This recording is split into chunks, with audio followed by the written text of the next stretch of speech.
డబ్బు దొంగటం బాబాయ్. ఏం చెప్తున్నావు? మీరు టాక్సీ టీం నుంచి వచ్చినాం ప్రమోషన్ వీడియోల కోసం. ముక్కులో పెడతామంటే మరి ముక్కులో కాదు బాబాయ్, ఇంటర్వ్యూ తీసుకుంటున్నా. నువ్వు కూడా కూర్చో. అవునా?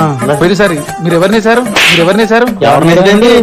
అదే మీరు ఓటు ఎవరికేసారని. జగన్కి. ఆయన రాష్ట్రానికి వేసాడు. ఏంటి ఓటు? ఈసారి మళ్ళీ మీ ఓటు జగన్కే?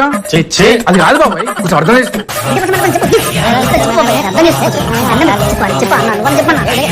ఇళ్ళలో మిగతా క్లియర్ రా. మనం పాత పద్ధతి ట్రై చేయాలి బాబాయ్. చూడు మరి. మాకొద్దు. చూడు వద్దు. ఇంకా చూడు. లెక్క పెట్టాలి. సర్లే బతిమాంటున్నావు కదా, ఫోన్లే ఒకసారి చెప్పేద్దాం. ఈసారి చెప్పు, ఎవరికి నీ ఓటు? జగన్కే. అలా చెప్తాం కానీ డబ్బుల కోసం మళ్ళీ ఆడికి ఎత్తబెంట్రా భయా.